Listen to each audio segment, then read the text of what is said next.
Good evening, and welcome along to The Big Show here on NVTV. Tonight I'm going to be joined by celebrity chef Adam Townsley. We'll have music from singer-songwriters Justin Curran and Stephen Conley, and we'll find out about the Fortwilliam Musical Society's production of Sweet Charity. But starting things off, we're joined by a broadcasting legend and the editor of Local Woman magazine. They've actually teamed up together on the radio as well. It's Frank Mitchell and Kim Kelly. Guys, welcome to the show. Thank you. Good to have you. And Frank, I can't believe the amount of years I've been doing this show and the amount of years that I've known you, but we've never had you on the show. No, I haven't been in this studio before. I've been in plenty of studios down through the years. This is very impressive, and it's a very, I suppose, in line for awards, your show in the future, if it hasn't already picked up the accolades that it deserves. What about that for a compliment coming through the door? Fabulous compliment. Thank you so much. And of course, I did read something you wrote recently in the Belfast Telegraph as well, which was very complimentary. So thank you for that too. It's a pleasure. I caught some of the programmes that are being shown on NVTV recently, and I saw them down through the years as well, and they're very engaging, so it's a pleasure to be here. So you must have seen lots of changes in telly from the days when you first started at UTV. It is incredible. It's absolutely amazing. I remember coming through the door and people like Brian Bird being there and being in awe of such a skilled newsreader. Norman Stockton, you know, one of the great reporters. So I've been there for, well, long and many's a day. As a matter of fact, I left television exactly a year ago on the 34th anniversary of joining UTV. So I was there for 34 years, and there are some people like Paul Clark is still there. Yeah. He was there when it opened, and he'll be there when they shut it, if they ever do shut it. Paul is going to be broadcasting the news on his 70th birthday. That's his promise. Now, he's quite a distance away from it, but it's something that he is looking forward to.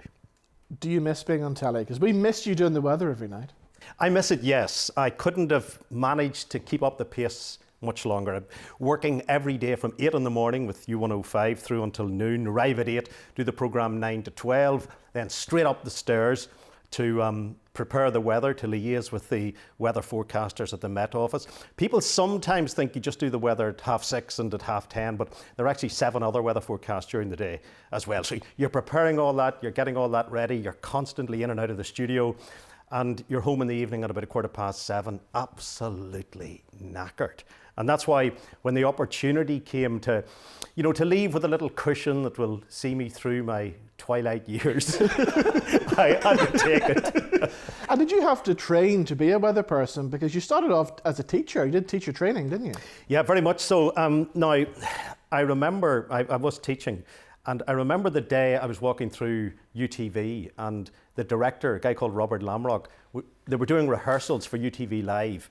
And Mike Nesbitt, of all people, was in presenting the programme, and I was walking past, and Robert Lamrock spun back in his chair and he said, "Frank," because I was a continuity announcer, he said, "would you pop into the studio, and when Mike hands to the weather, just stand in front of that blank screen and talk about anything to do with the weather."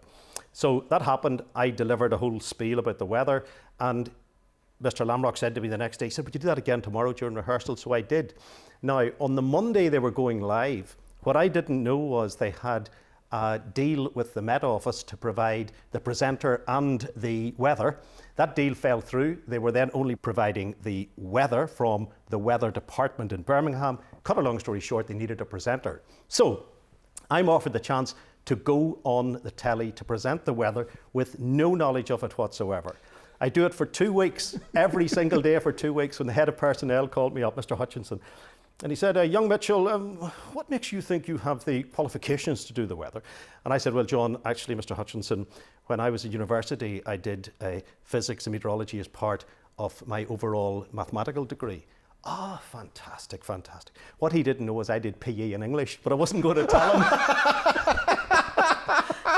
So you may have left our TV screens, but you're still on the radio every day on U105, and you've kind of become a double act with Kim Kelly here, haven't you? Yes, my producer discovered Kim and said we need to have Kim on the radio as a contributor for, I suppose, the zanier side of life. And with your background in the Sun and with Local Women, you just seemed like the ideal person. Yeah, I like to come on and talk about things that would affect, like normal people, as I say, or women. So what kind of things have you been talking about recently then? Anything. We talk about everything. I feel sometimes like I'm teaching Frank about modern life. I will talk about things in the third party. I will talk about, what other people do. Yes. But say we're talking about cheating. Yes. Well, it's game on, really. Yeah.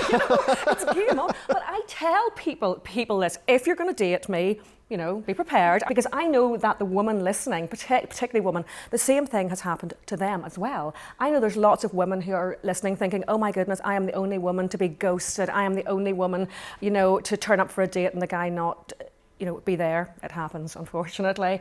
So I know how those girls feel. So I'm talking to those ladies. And that actually leads you round to why we're here in your very studio. Exactly. Because inspirational women we're looking for. Local Woman has launched the Inspirational Woman Awards in conjunction with Firmus Energy, and we're looking for ordinary women. It sounds, like an easy thing. We're looking for women who don't normally really get talked about.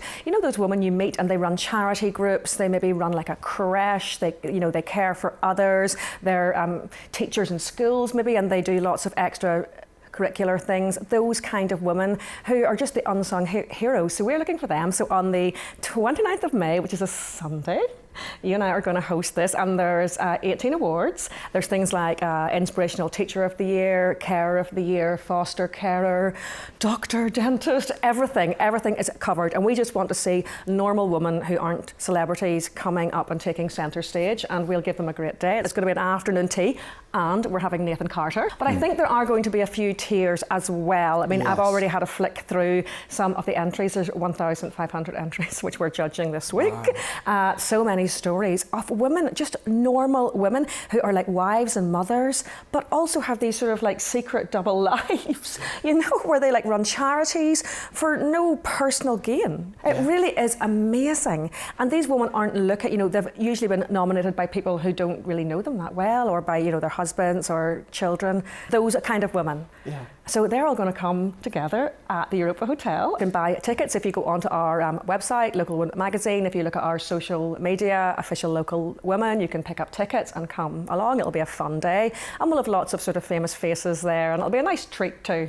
Lovely. Talking about inspirational women, Yes. the Queen. The this Queen. Week, 96 years old. It's Have her you birthday, seen the yes. new Barbie doll that's just been released? I have, and I'm very disappointed with it. I saw it today. And now I'm a girly girl, I think you can probably tell, and I love the Barbies. There's no nice way of putting this. It's an old Barbie, It's an old Barbie. And I say this as a woman who's nearly 50. I wanted to see young Queen. With the long hair. Because the whole point of a doll is, you take it out of the box and you change its clothes and you brush its hair and, change its crowns and stuff. I don't want to, see a 95-year-old Barbie, do you? A fair play to Barbie. If it's the first senior citizen Barbie. Citizen Barbie, I didn't think Correct, of that. yeah. Yes. As opposed to an old Queen, this is a senior citizen Barbie. Appearing on our screen now, we actually have a photo of a Barbie box with Frank Mitchell in the box. Frank, what is going on in this photograph here? I had a great night out. It was my only night out ever with Kim. We were at Selfie City. And it was a great night. And, she convinced me to get into the Barbie box. And there I was, and the photographs were taken. And I have to live with it. I want to come back to the Queen now, because you've met her. You had her in the UTV studios. That was one of the main highlights of the career. We came in one day. We were told a special guest would be arriving. I was then taken aside by the boss, and I was told that the special guest would be entertained by myself in the studio. And you could tell probably from the presence of the airport type security that the special guest was A-lister. And the Queen arrived, along with one of the ladies from Buckingham Palace, who then took me aside and said, Mr. Mitchell, you will be liaising with Her Majesty the Queen. There are 2 rules. You do not touch Her Majesty, and you do not instruct Her Majesty. And I had no intention of either touching or instructing her, but we're in the studio. And William, who was directing, said to me, make sure she looks into the lens of the camera. So I'm standing looking into the lens, but the Queen comes up to me and she's asking me all about the weather maps, but she's standing with her back to the camera. And William says, in as conversational a way as he can, into my ear, because this has been taken by BBC, by Sky, by numerous news outlets around the world, get her to turn round. Can you get her to turn? And I was thinking, I'm not allowed to touch her, I'm not allowed to instruct her. So I said, Your Majesty, for me to get my best view, I always look right into that camera. And she turned round and William says, got her. And that was the shot that was used literally all over the world. Wow. As a matter of fact, then 2 days later, we were in Hello magazine, and the president of Chile, who'd just been associated with the rescue of the miners at that time that were lost in Chile, and me, you know, a 2-page spread in Hello magazine. And it was that day I thought to myself, yeah, that's a breakthrough, and that's a breakthrough in the career. And then sometime later, my phone started to ring and ring. This was a number of weeks later, ring and ring and ring when I was driving. Couldn't answer it, and all these missed calls. And I pulled in to get all these messages to say, "You're on. Have I got news for you?" Where they had shown a shot of the very same spot and used the gag about the Queen is now at weather school and she's auditioning for a new job with ITV. So, you know, I got a good turn out of it. Oh, brilliant. You know what? We're out of time. Guys, it's been great chatting to both of you. Inspirational Women Awards, 29th of May. That's it, yes. Get your tickets. Fabulous. Thank you for coming in. Thank you. Pleasure. Right, time now for some brand new music. And here is singer-songwriter Justin Curran.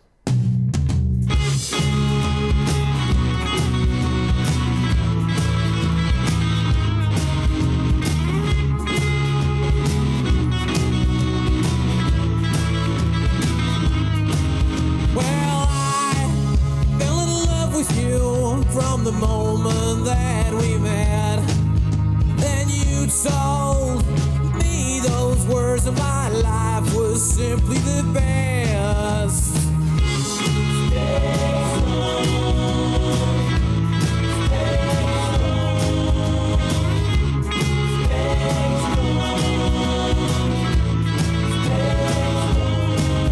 Well, I'll do anything for you, 'cause that's just who I am. And I've got a lot of love to give, but I'll drive you around the bend.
Strong, but stand tall.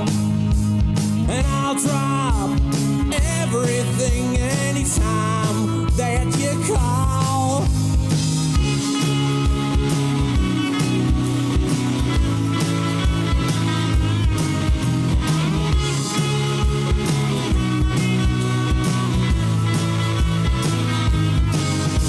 Well, I'll bring you flowers each and every day. I'll listen to you for hours, just as long as you hear me say.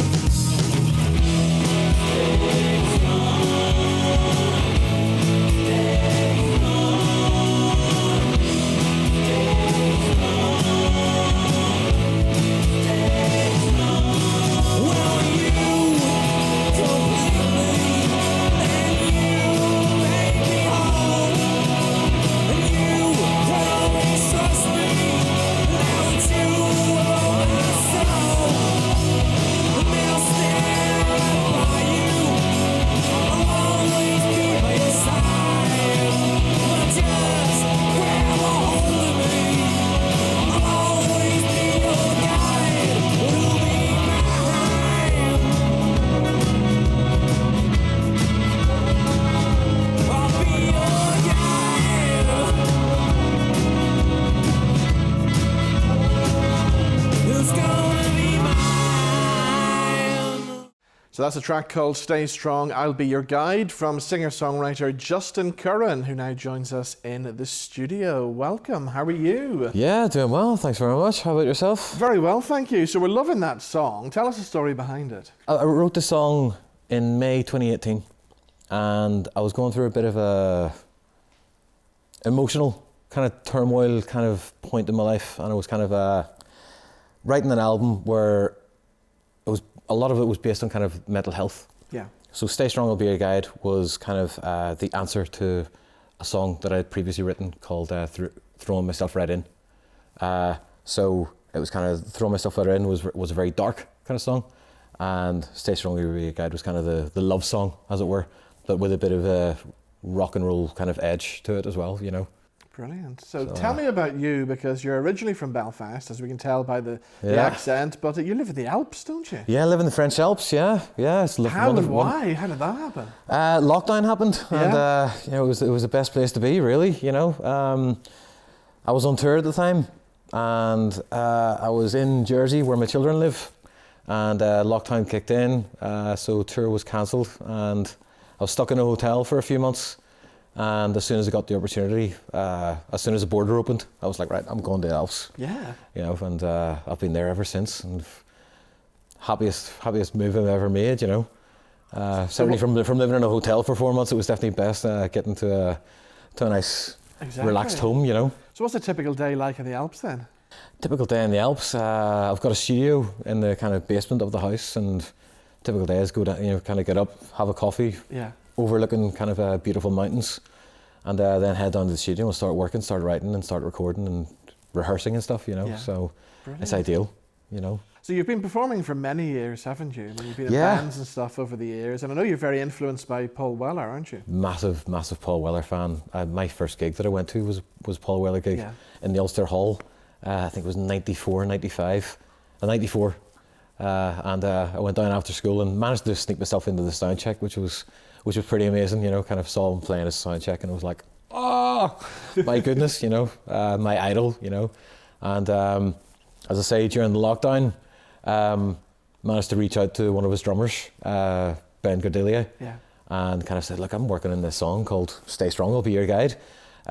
Here's a rough demo. Do you fancy adding some drums to it? And obviously expecting in my head he's going to say no. Yeah. And within a few hours he was like, I love this song. Can you send me just a guitar track? And I was like, wow, no worries. So kind of ran down to the studio, you know, recorded a guitar kind of track really, really quickly, sent it off to him.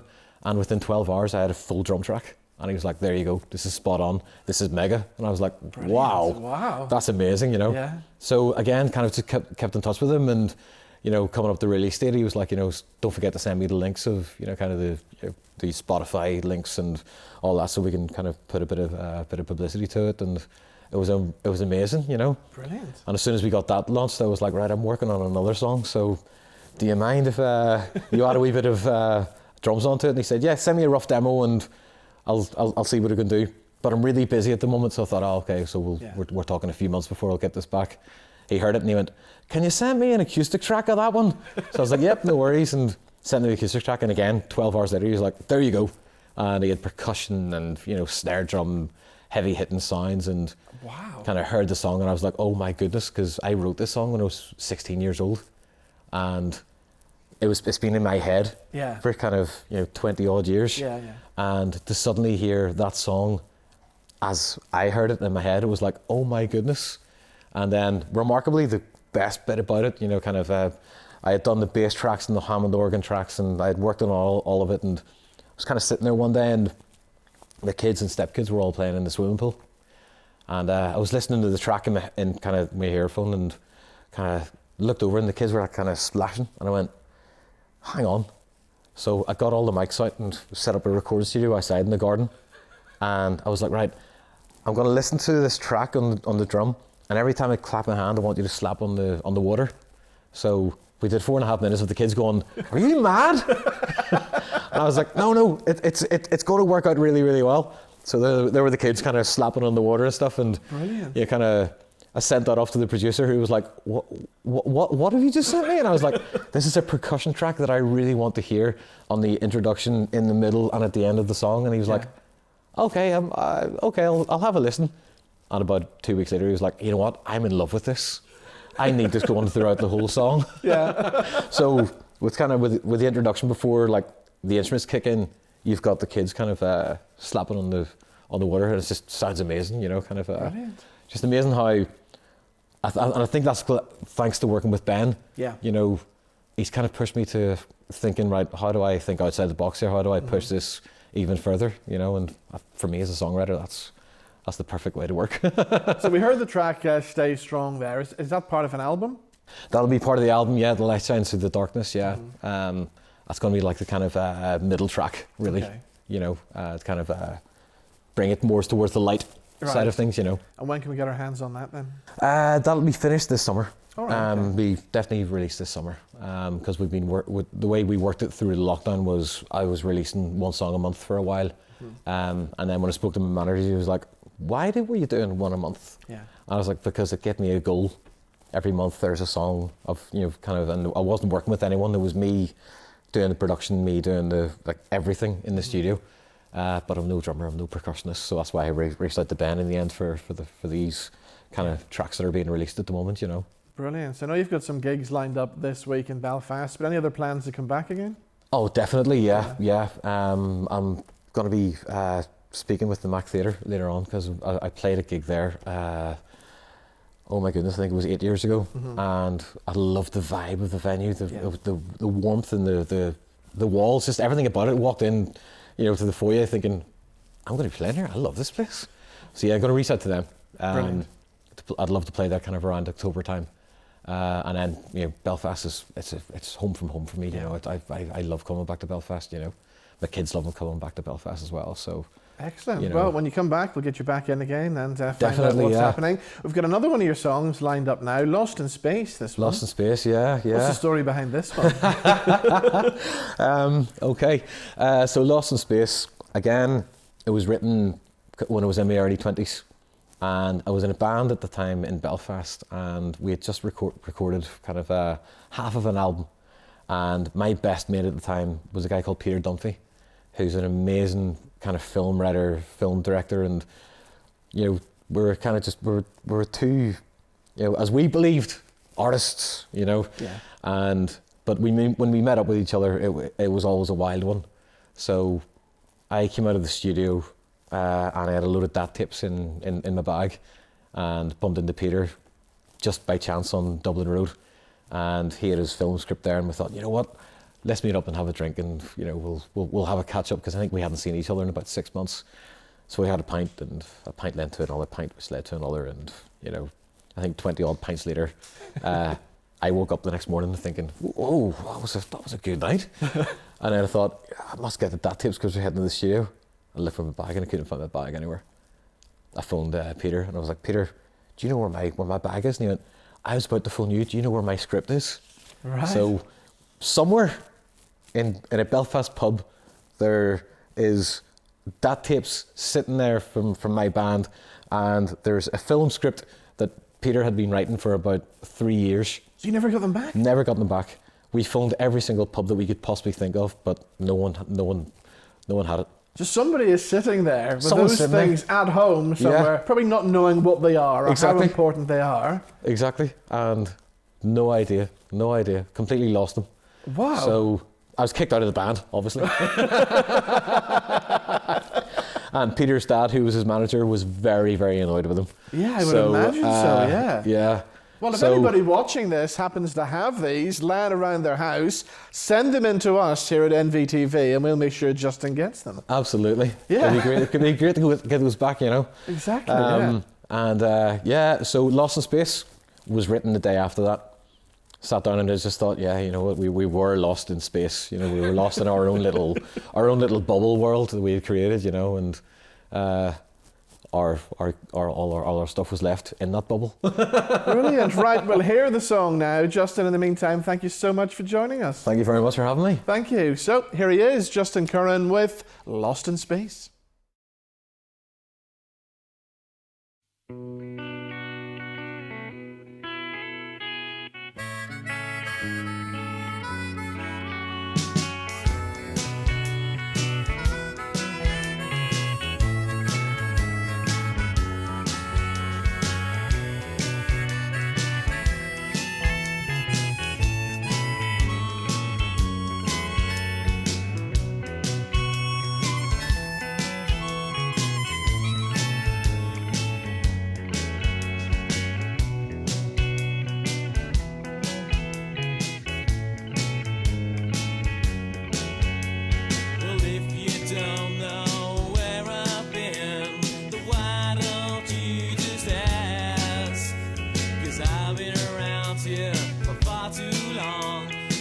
it ain't meant to last. And do you know where the people go to wind themselves down from the pain? Away in that place, just lost in space. We'll never come home again.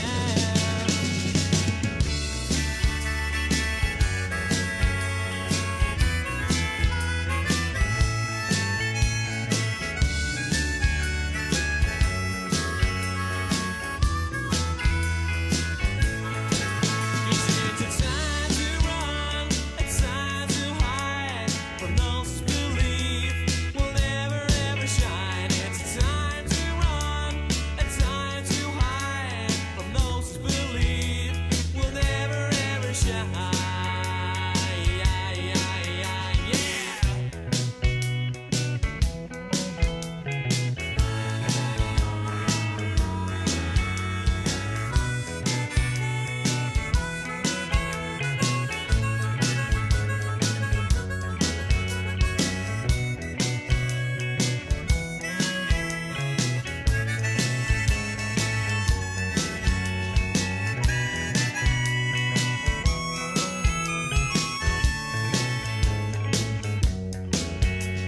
Well, do you know where you lost that peace? The work that you've been doing this last 3 weeks. 'Cause we went out, we had a laugh. But then again, as usual, we did something daft. Well, do you know where we should go to hang our heads in shame? Away in that place, just lost in space. We'll never come home again.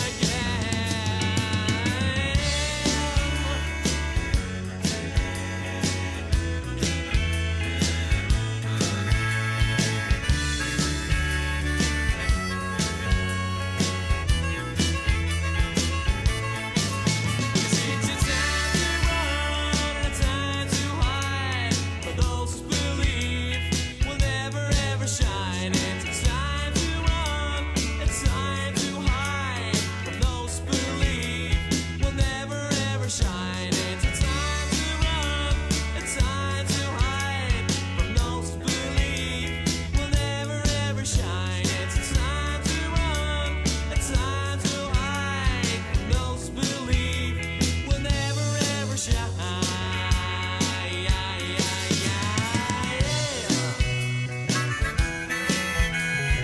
Lost in space.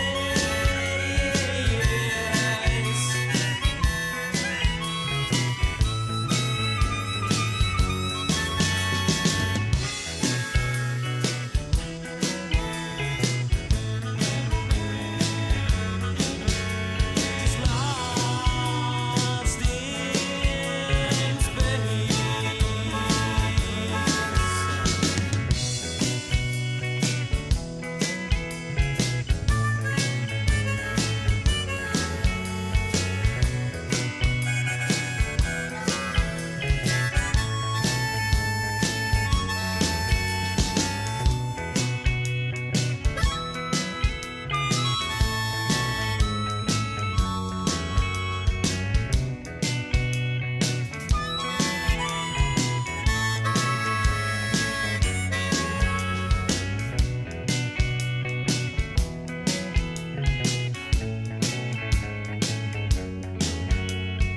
Lost in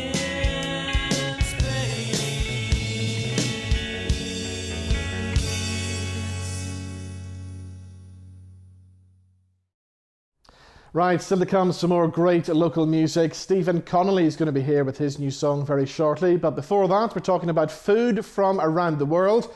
And here's what happens when I caught up with the Australian celebrity chef, Adam Townley.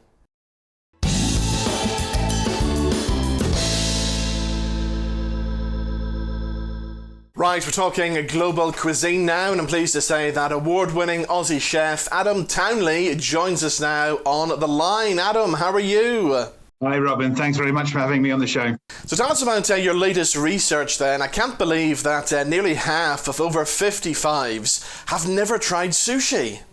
I know, it's fascinating, isn't it? I mean, we wanted to find out what really tickled the taste buds of the over 55s. And, you know, what we found out is that over half of grandparents enjoy bonding over lunch with their grandchildren. And like you alluded to before, you know, 21 in 4 have never even tried sushi before. So and the research shows that they tend to lean a bit more towards that classical, traditional British English fare. So, you know, we've got over a quarter of them saying they're very picky eaters, and 5% that say they only eat meat and 2 veg. So it's, you know, from our perspective, we were really passionate about trying to do something about this, which is why we took the view to try and, you know, we wanted to expand their palates and their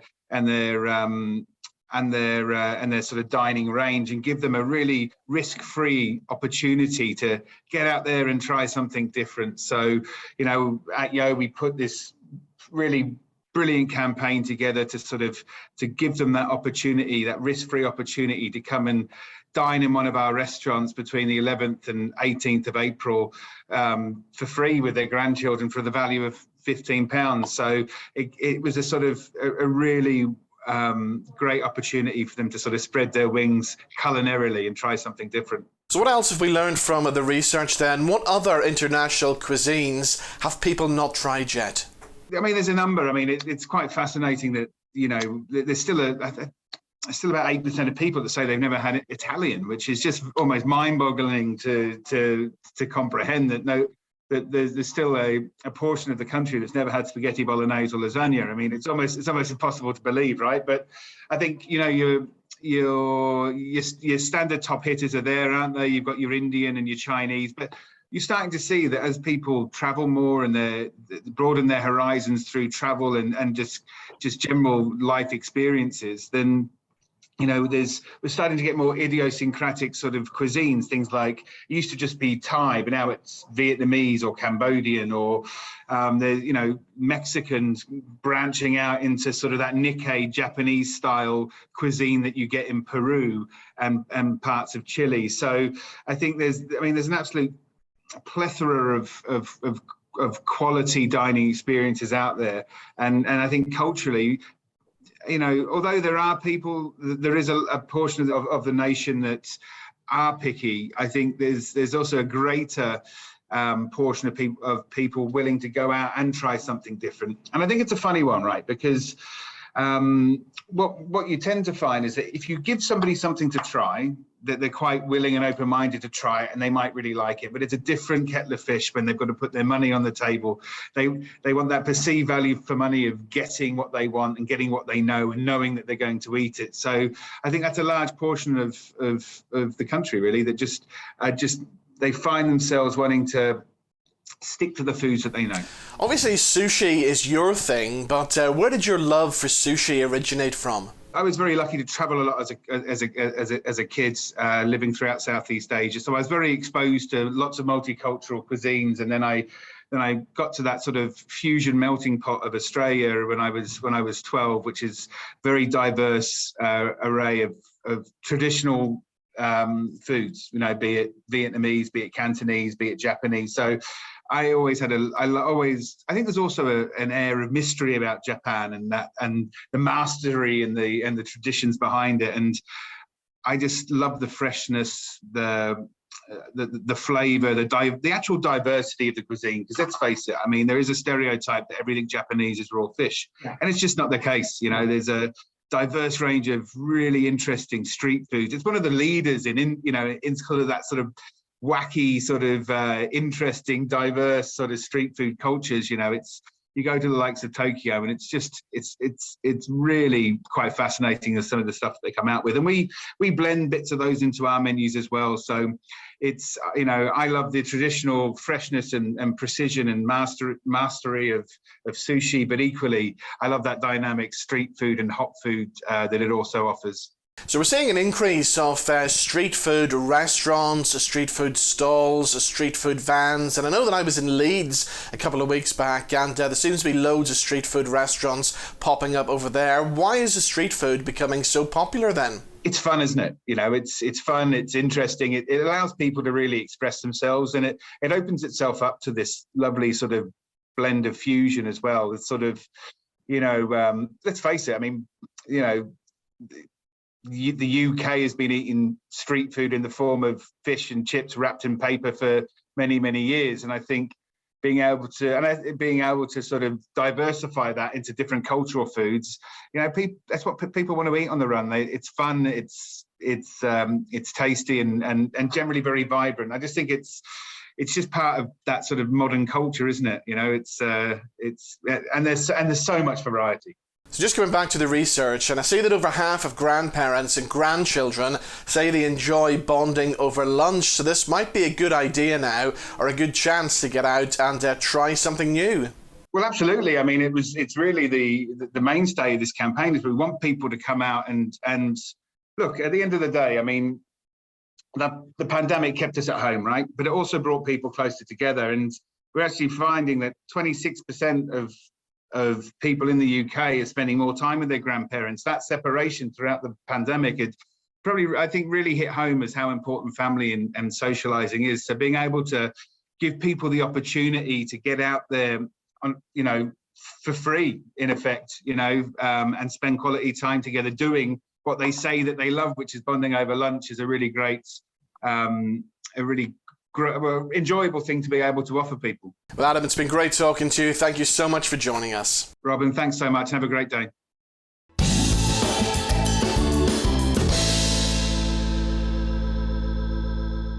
Right, time now for some more local music, and Stephen Conley's got a brand new single out called The One. Here it is. Images of long ago, long brown hair, turned up jeans, Doc Marten boots. My love lived there for a time, eventually died there too. Years have since passed. Through ups and downs, our friendship remains with the mental scars to carry.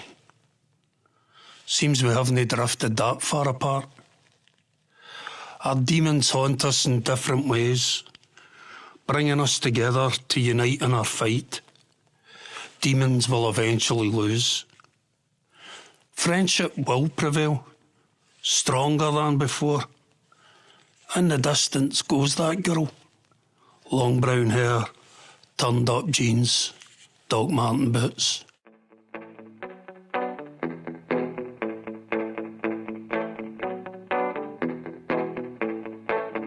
Darling, ease my worried mind.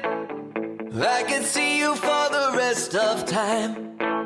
Though the morning's a blanket dawn, don't leave me in this world alone. 'Cause being told to lose control has damaged all my weight in gold. You're the one.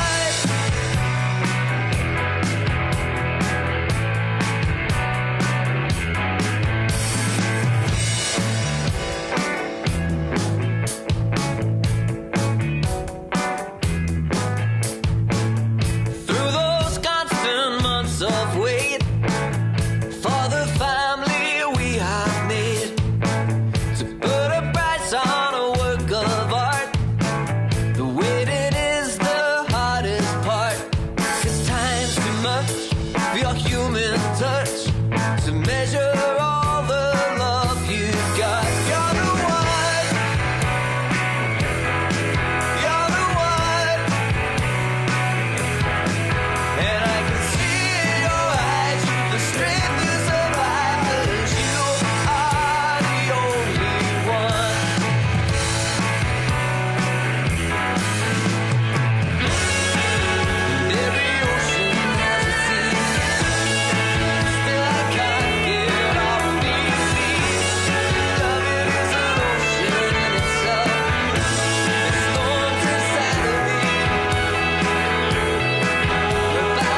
So that's brand new music from Stephen Conley. That's called The One, and I'm pleased to say the man himself joins us now in the studio. Stephen, how are you, sir? Good, Robin, I'm good.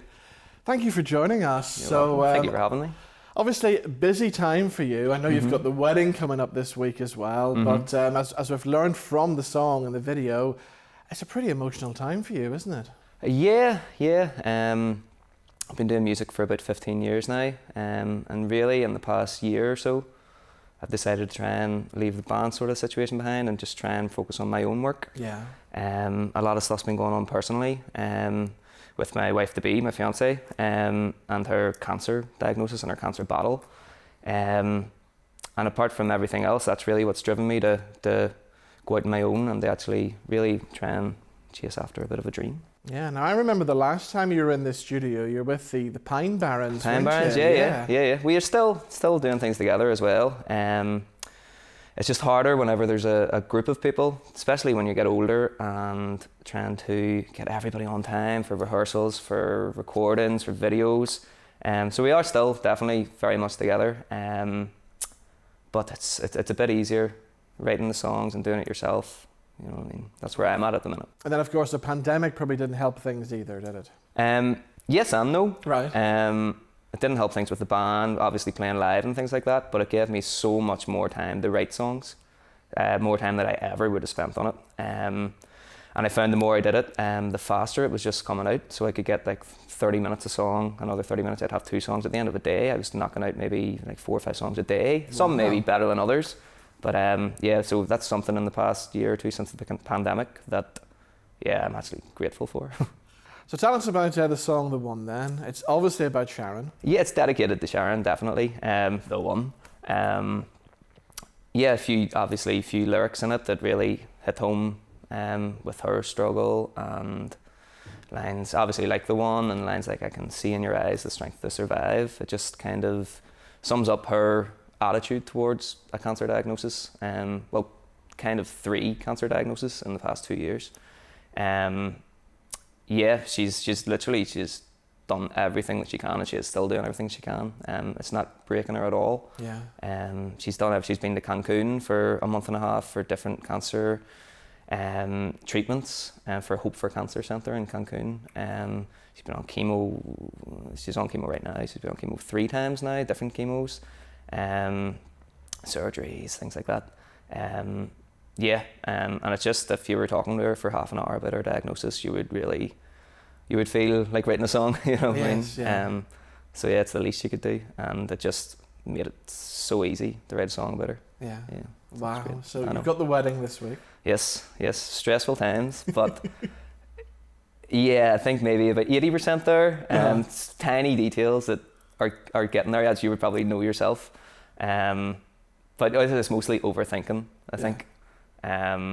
Everybody who's been married has told me like something will pop up, something won't go, but nobody will notice it, and it'll be fine, and it'll fly in. So hopefully we'll be fine. So we're getting married in Belfast, but in the reception's in Carlingford. Oh, lovely. So it'll be nice. Lovely part of the world. So tell us the love story then. How did the 2 of you meet? We used to work together. When we used to work in the bars in town. Back in Rockies, the Canadian sports bar, and remember it, in the Odyssey, yeah. So we worked there for a good few years. Sharon worked there since it opened. We worked together for about a year or 2, and then we just started going out.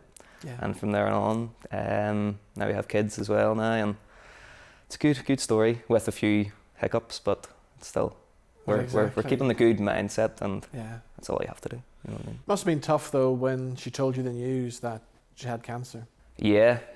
It's almost like, obviously it's you think about which time now, because there was the actual diagnosis, and then there was the all clear, then there was nothing, then it was back, then it was the all clear, then it was back again. So you've had to deal with that bad news a few times now. But as I said, her mindset towards it and her strength really to overcome it has never changed, and I hope it never will, because it really gives the whole family strength, and it comes out in songwriting, it comes out in performing, it comes out in just like not to waste time on anything, you know what I mean? If you want to do something, just at least give it a go, you know what I mean? There's no time, but nobody knows what's in front of any of us, you know what I mean? So that's where I'm at the minute, wavelength-wise. Oh wow! You know. So will the song "The One" be popping up on the wedding day then? Oh, I don't know. There is a wedding band, so I might, a couple of jars, I might pick up, ask them if I can find, I don't know, maybe, we'll see. Surprise, you know. But So what's the rest of the year got in store for you then? Is there going to be more music? Yeah. Are you going to release an album yourself? What's the plan? I was thinking of EPs. I'm kind of thinking, I've got a lot recorded already from last June until Christmas time, so I have plenty of material. I have the next song lined up already. Just need to get the video finished for that, and that will hopefully take us to September, October time, and then another one at the turn of the year, and that could be the 3 singles with B-sides on each.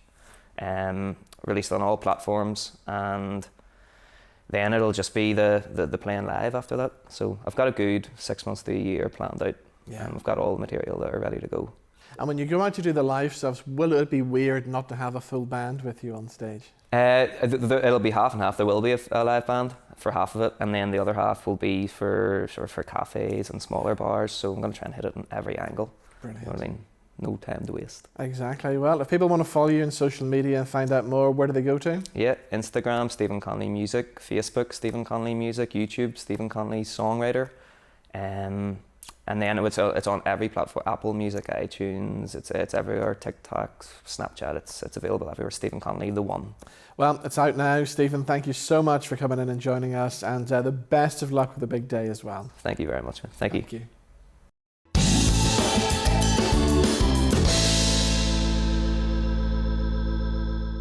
So let's talk musicals now, and a musical that I can't believe that I've never actually seen, although I know most of the songs in it, but never seen it live on stage. We're talking about Sweet Charity. Fortwilliam Musical Society are putting on a new production, and I'm pleased to say Sophie, Patterson and Kerry Rooney join me now in the studio to tell us all about it. Guys, welcome. Kerry, I can't believe I haven't seen this show. I know the song Big Spender, but I know nothing more about it. Yeah, everybody knows the songs from Sweet Charity: Big Spender, Rhythm of Life, If My Friends Could See Me Now, but an awful lot of people haven't seen the show. I keep telling people it's the best show you've never seen. That's a great way to describe it. Yeah. It really is. So what's it all about then?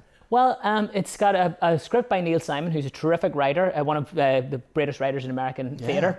It's about a girl called Charity, and she's looking for love. And so we follow her on her journey looking for love. And unlike a lot of love stories, it doesn't have the traditional boy meets girl trajectory. What we find is she falls in and out of love with different men, and she keeps being unlucky in love. And so we're really rooting for her at the end that she'll find a guy and will fall in love. And we have to wait and see if it's going to actually happen for her this time. But there is a little dark bit to it as well, isn't there? There is. I mean, with a lot of Neil Simon's work, it's set in New York in the 1960s, mid-60s. These girls are not the classic girls that you would find in a musical. They are fandango dancers. They work in the fandango nightclub, and they dance with men for money. Yeah. And so it's set in the sort of the seedier side of New York life. And so they all have dreams and they all have aspirations to get out of this life and to have what we would consider to be a normal life, to have a husband and children and to live in a nice home. And that's what their big aspiration is. But it's very difficult for girls from that background to aspire to that at that time. And so we're sort of really rooting for Charity and for all the girls in the fandango to find their dream, to get out. And while you're saying that, the Tina Turner song Private Dancer is going through my head, which actually mentions the fandango. Yes, yeah, I mean, it was a big thing in America at that time. Men would go to these clubs and they would pay the girls to dance with them and to sit with them. These were people who were lonely. In the big city, it was easy to be lonely. And so they would buy company, and these girls would sell their time. That's what they sold their time, whether to dance or listen to these men chat. And that was their life, but they give a lot of themselves away for that reason, and so they lose a lot of themselves in that process. And so it's about what they want out of life, what are their hopes and their dreams. And we really get attached to these ladies, and we really end up rooting for them that they will find happiness or find a way out of this life. Brilliant. Okay, let's bring Sophie in now, because you're playing Charity. Yes. Tell me all about Charity then. So Charity has been really fun to get to know. I've played lots of different female leads in musicals, but I've never found one quite like Charity. She's simultaneously so many things all at the one time. She's slightly hardened by the world around her, but she's not quite cynical.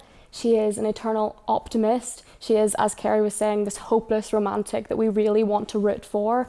And in the second act of the show, we sort of see Charity come to a crossroads. She's at this point in her life where it's now or never. If she doesn't get out of the Fandango Ballroom now, she might never. And as an audience, we really want to root for her. And it's been really fun to just get to know her. She's not been easy. She's been quite a hard part. You need to be a real triple threat singer, dancer, actor. If you know the song, If My Friends Could See Me Now, there's a full hat and cane routine.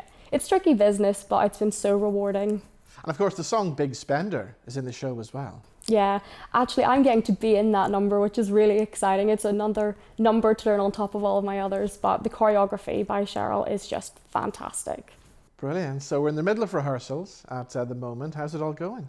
It's going really well. I can't believe the show is in 1 week. It feels like I've been working on this character for so long, but I didn't see, actually getting to the end point. Yeah. They're going really well. Everything's set now, so it's just polishing all the numbers. So you seem pretty excited playing Charity. Is this the dream role for you then? I didn't really know Sweet Charity. I knew it existed. I knew the songs like you, but I didn't know the story. And actually, in finding the character, I really love her now. I'm really rooting for her. I'm so proud of her and how resilient she is. So yeah, it is a dream role now, definitely. So Kerry, for people who've maybe seen the show before, is there any little surprises or things they may not have seen? Any new bits in it? Yeah, we've taken some time to adapt how we present the show. We wanted to present it in a new way. So the whole setting is completely different. You won't have seen this setting before. And the other thing that we do is we let the audience see the mechanics of the show. We let them see the scene changes. We let them see how things move around on stage. And it's almost like when you take the cover off of an expensive watch and you see the mechanics of how it works behind. It's just as fascinating to see how the trick is done as it is to see the trick. So it is. We want to keep the tempo up, keep the pace moving, and give people a really fun and enjoyable night out.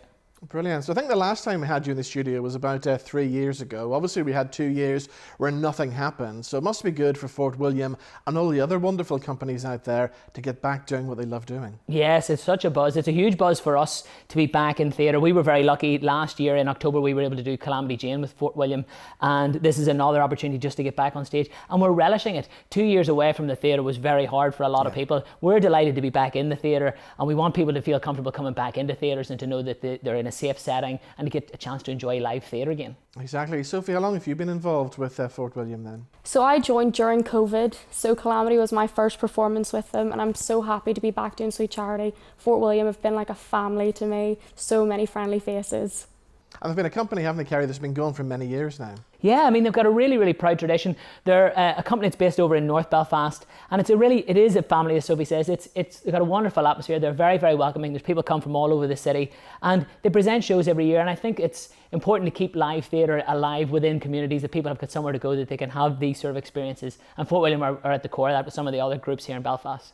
Brilliant. Okay, so give us the dates and stuff. You're in theatre at the Mill first. 28th to the 30th, so 7:45 p.m. start time. And then we get to do a second run in Beaver Studio Theatre, the 20th and the 21st of May. Brilliant. So if you had to choose a favourite part from the show, what would your favourite part be? I would say Rhythm of Life is a real crowd pleaser, a very, very good number. But my personal favourite is Baby Dream Your Dream, a beautiful song that I hadn't heard before. It's now one of my favourites. Okay, Kerry, what about your favourite part of the show? I enjoy Baby Dream Your Dream as well. I think it's a lovely moment, but I also like If My Friends Could See Me Now. I think there's, at that moment in the show, Charity has sort of come up in the world and she's having a night out with a movie star, and that sense of If My Friends Could See Me Now, it predates technology where you could take a photograph and send it to your friends immediately. Just that sense of being among the rich and famous, and it's such a wonderful moment for Charity. We have a beautiful dance routine in that section, and it's just a beautiful, beautiful number. Brilliant. It sounds like a lot of fun. I'm looking forward to coming to see it. So guys, the very best of luck with Sweet Charity. Thank you. Thank you.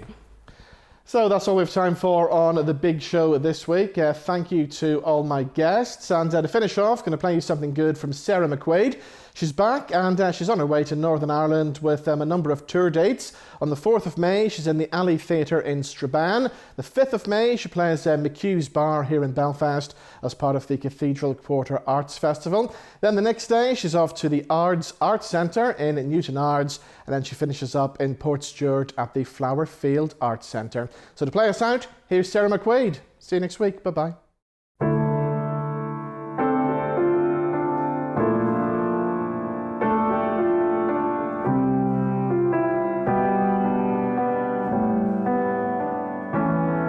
The silence of a past, the comfort in dark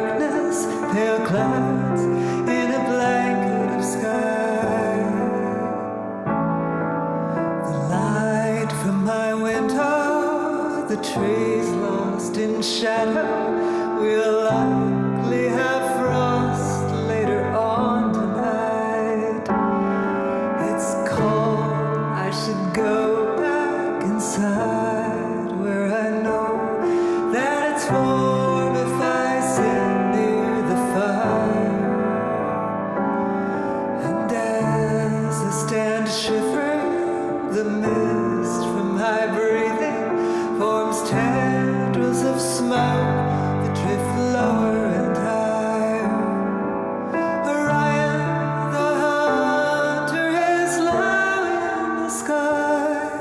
The guiding star is blue.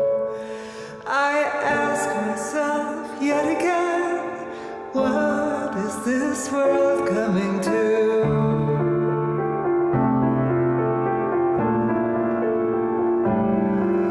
The silence above us, the green earth beneath us, abounding with power and life.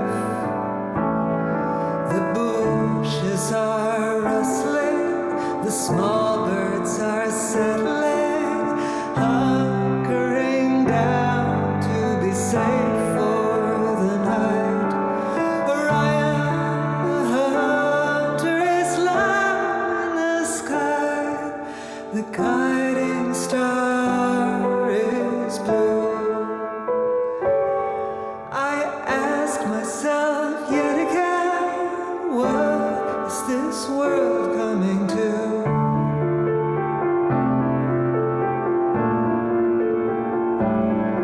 As the night becomes colder and darker, more stars will appear in the sky. Tiny pinpoints of light, shining steady and bright.